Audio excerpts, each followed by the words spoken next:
Hey, this is Mr. Word, and this is a key for Algebra Do Now 23.3. That is week 23 of the year. Day 3. We have been going in trimester 2 since week 13 now. So, one train leaves from 224 miles south of Toledo, Ohio, which is a real place, a little south of Detroit. And it's going north at 80 miles per hour. Another train leaves from 196 miles north of Toledo, going south at 60 miles per hour. There are two equations in the story. Choose two that seem to fit well. All right, so we're going to tie all the others to the track in front of the train instead of choosing them. So let's look at this. Well, this first train, let's focus on one train at a time. That's one thing that can be overwhelming in a word problem is if you try and look at it all at once. So we've got one train. We have some information about it. It's going 80 miles per hour. That sounds like a rate. So if we got, and are there any other rates in that question? No, there are not any more rates in that. Not really a question in that statement about that train. So just one rate. All right. And then do we have a point? Well, what we have is a starting place. We started 224 miles south, and that sounds like a y-intercept. So it looks like we have a y-intercept. So that's going to be an x value of 0. And since it's south, I'm going to treat it as negative because we're dealing with opposite sides. So we're south, and we start off south, but we're going north.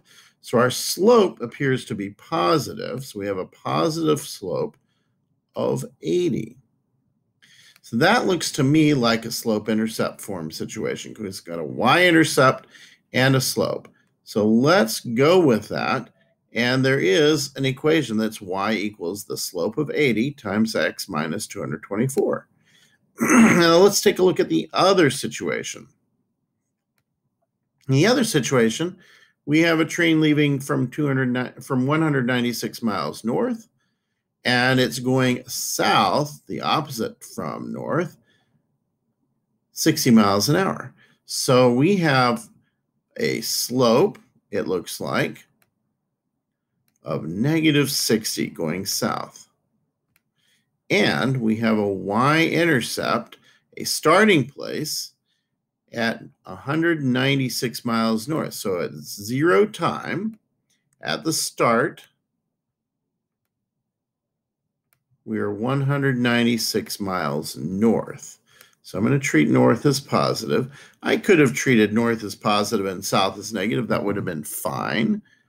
They are opposites, so they do need to have different signs. So this one has a slope of negative 60 and a y-intercept of 196. Now let's look at the other situations.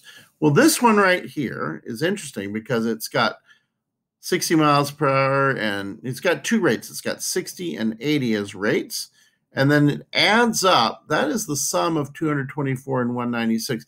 But honestly, that's a distractor. We don't have two rates in either situation. They're separate situations, so we really can't just jam them together, and that won't quite work. However, there is possibly a way it could work because you could add the two speeds together, and you could have, if we had different times, that might work. However, what we really want to know is going to be a time, which will be x, when it's the same time eventually, and we're going to want to know when they're both in the same place, which will be y. Y will be how far they're going. So this one is a sneaky one, but it really doesn't fit what we're after. This one here, x over 224 plus y over 196 equals 1. Well, both of those are y-intercepts. So what we're doing is we're treating one of the y-intercepts as an x-intercept, and they're both y-intercepts for completely different situations. They don't really fit together. And over here, we don't have a point at 196.60. That's not actually a point. So those scrap them. So I'm going to say no, no, and no. Okay. Now let's take a look at the next thing. So for each train, you had a starting place, which could work as a y-intercept, and a speed, which could work as a slope. So y equals 80x minus 224, and y equals negative 60x plus 196. It works pretty well, but why are the slopes, I had to correct that. Why do the slopes have opposite signs? I think I meant to say do. And I'll fix that. Why do the slopes have opposite signs from the y-intercepts? Well, what is that about? Well, the reason is the y-intercepts and the slopes are in opposite directions. Okay, in one case, slope, I should say speed, which is slope, is south, while the starting place was north. And in the other case, those were switched. So whenever you have things in opposite directions, negative signs and positive, you're going to have opposite signs, most likely. So this is an appropriate time for opposite signs because you have opposite directions. Now let's go ahead and open up Desmos and see what happens when we graph it. So the trains are both in the same tracks. You might be wondering when and where rescue vehicles should gather in case no one can stop the train. So we're going to open up Desmos and graph it and see if that gives us anything about that. We're going to look for an intersection and say what that point might tell us about when and where in relation to Toledo the fire and rescue folks should gather. So let's open that up. So we've got y equals 80x minus 224, and we have y equals negative 60x plus 196. And you can see they're both super steep, and that's because you have really crazy steep slopes. But let's see if we can find their intersection point. Looks like we've got an intersection point somewhere in here. Zoom in, it'll be easier to see it. Okay, it's somewhere around here. So let's click on it. Desmos will actually tell us what it is. It's 316. So we have an intersection of 3, x is 3, and y is 16. Now earlier I suggested that time was x and y was distance traveled. And so we've got a time, sorry for yawning, I'm tired, it's late in the evening. Time was 3 hours and distance was 16 miles, and that's positive. So we would relate that to being north of Toledo. So let's go ahead and put that in there.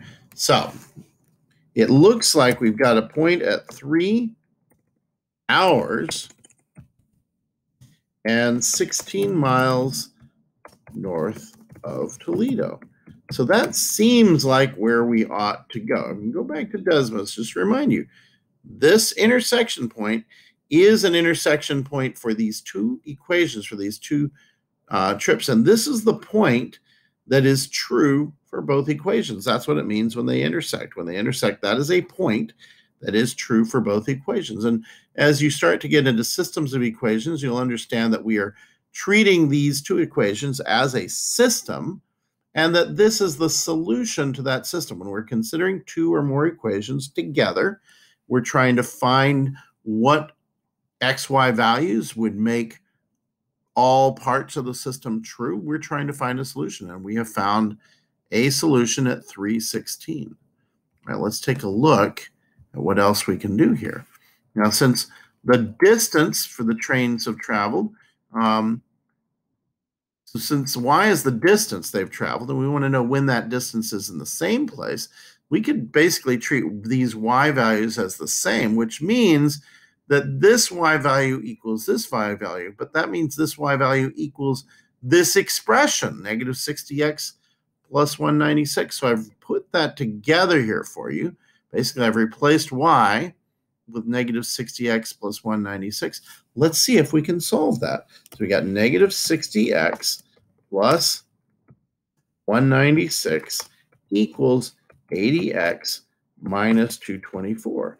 And what we need to do is we need to get variable expressions on one side of the equal sign and numerical expressions on the other.